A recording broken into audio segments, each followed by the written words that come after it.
তারা ওয়াল্লাযীনা হুম আনিল লাগবি মুরিদুন, তারা অহেতুক কথাবার্তা থেকে বিরত থাকে। কন্যা সুবহানাল্লাহ। অহেতুক কথাবার্তা যেখানে হয় তারা সেখানে থাকে না, বরং অহেতুক কথাবার্তা যেখানে হয় তারা সেখানে তাদের আত্মসম্মান রক্ষা করে চলে। কন্যা সুবহানাল্লাহ। এখন আমরা অহেতুক কথা বলি, অহেতুক কাজ করি, অর্থহীন যে কাজগুলা রয়েছে সকল কাজ আমরা সবার আগে, কিন্তু অর্থবলা কাজগুলা, আল্লাহর বিধানগুলা, আল্লাহর হুকুমগুলা আমরা পালন করব, এমন ভালো কাজে আমাদের একজন মুসলমানও পাওয়া যায় না। কথা বলেন ঠিক কি না? আল্লাহর দ্বীনের জন্য কাজ করবে, 5 ওয়াক্ত সালাতের আযান হয়, মসজিদে নামাজ আদায় করবে, আমাদের সময় হয় না, কিন্তু আমাদের দুনিয়ার সকল ব্যস্ততা আমাদেরকে এমন ভাবে আক্রোশ করে ফেলেছে যে আল্লাহর দুনিয়ার জমিন থেকে আমরা একদিন বিদায় নিব, এই কথাটা পর্যন্ত আমরা অনেকে ভুলে গিয়েছি। কথা বলেন ঠিক কি না? রাসূল আকরাম সাল্লাল্লাহু আলাইহি সাল্লাম বলেন, মিন হুসনি ইসলামিল মারই তারাকাতুহু মা লা ইয়াঈন।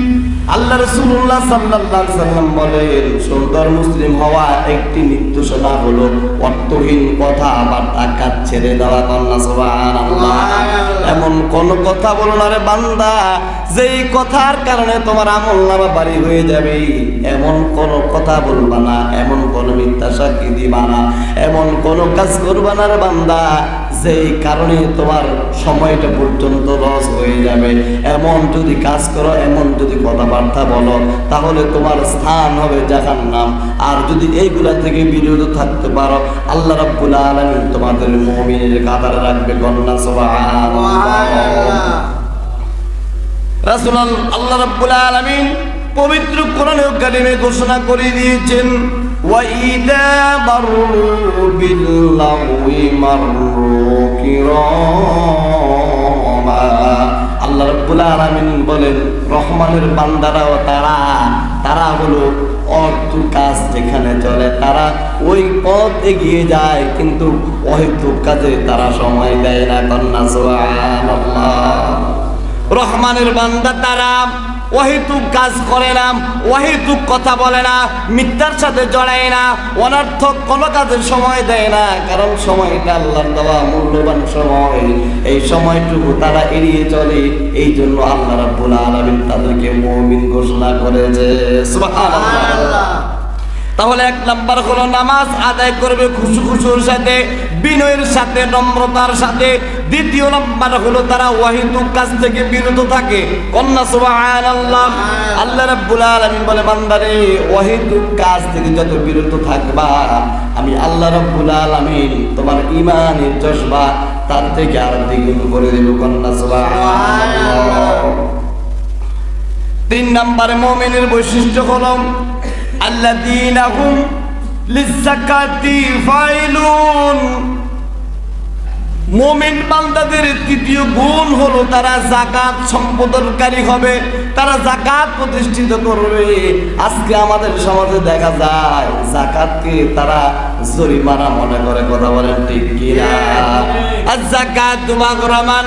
বান্দারা যাকাতকে জরিমানা মনে করে, অথচ যাকাত জরিমানা নয়, বরং যাকাত হলো সম্পদ বৃদ্ধি করে দেওয়া, যাকাত হলো সম্পদকে দ্বারা পরিপূর্ণ করা। কন্যা সুবহানাল্লাহ। যাকাত আইন চালু করেছেন আল্লাহ রাব্বুল আলামিন। এই যাকাতকে আল্লাহ রাব্বুল আলামিন যাকাত নামক বিধান দিয়া সম্পদকে আল্লাহ রাব্বুল আলামিন পবিত্রতা করে দিয়েছেন। কন্যা সুবহানাল্লাহ। আল্লাহ রাব্বুল আলামিন কোরআনে কারীমে ঘোষণা করে দিয়েছেন, والذين يكنزون الذهب والفضة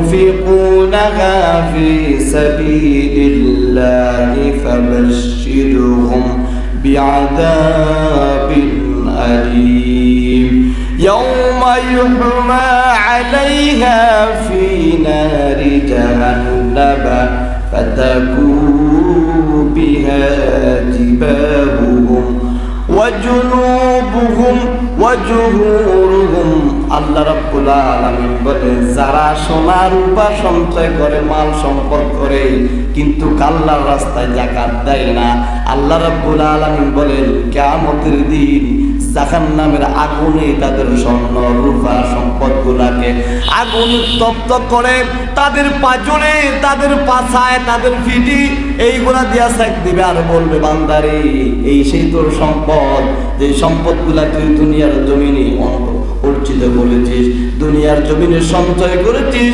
দুনিয়ার জমিনে তুই এটাকে যাকাত দেস নাই, যাকাতকে জরিমানা করেছিস, আজকে সেই সম্পদের মজা তুই নিজেই ভোগ কর। বলেন আল্লাহু আকবার। সম্পদগুলাকে আগুন উত্তপ্ত করা হবে আর তার পাছার মধ্যে লাগিয়ে দেওয়া হবে, সেক দেওয়া হবে। ওই যে আগে দেখতে গরুর জিহ্বার মধ্যে সেক দিত দা দিয়া অথবা যে কোনো লোহার কোনো কিছু দিয়া জিহ্বা সেক দেয়, কিয়ামতের দিন আল্লাহ রাব্বুল আলামিন ওই সম্পদগুলাকে আগুন উত্তপ্ত করে বান্দার পাঁজরে এবং ফিটের মধ্যে, তার কপালের মধ্যে সেক দিয়া দিবে। আল্লাহু আকবার। আর বলবে, বান্দারে এই সেই তোর সম্পদ, যে সম্পদগুলা তুই দুনিয়ার জমিনে সঞ্চয় করেছিস, ব্যাংক ব্যালেন্স করেছিস, বাড়ি করেছিস, গাড়ি করেছিস, আর সেই সম্পদের মজা ভোগ কর। আর এই সম্পদের